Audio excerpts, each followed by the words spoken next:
lang bichite mache kapang vocero katarati pum lang bichite mache kapang vocero katarati pum ni lang bichite mache kapang vocero katarati pum tom lang bichite mache kapang vocero katarati pum play lang bichite mache kapang vocero katarati pum fo pum vetlo ko netum malong atare chepong malong apirte daksi pirte nang hache Sengwe kansam kansam kansam kansam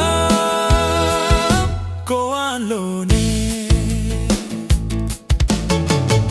netum malong atare chepong malong apirte daksi pirte nang hache rongro ki jui sengwe kansam kansam kansam kansam koan lune koan lune koan lune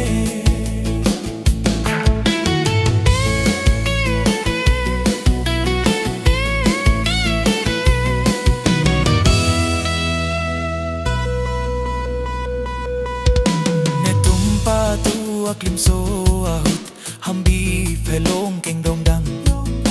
ne tum nang the cheng lang pong la pen cheng kumbang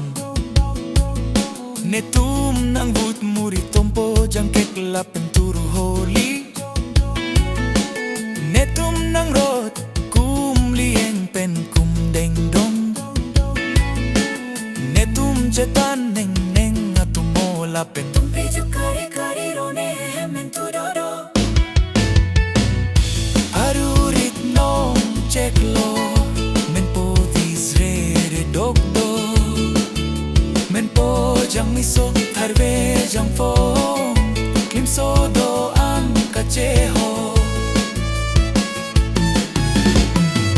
tilu ate thopik dak sining silukata som thak tha hodak hodak rong pam ri ho klim so cho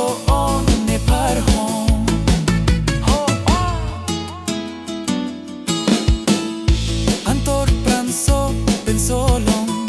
hanjar rengde la pelong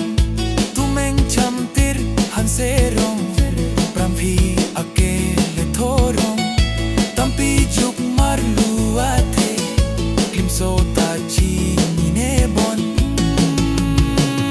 antu number chetan chimung o elo elo na netum malong atare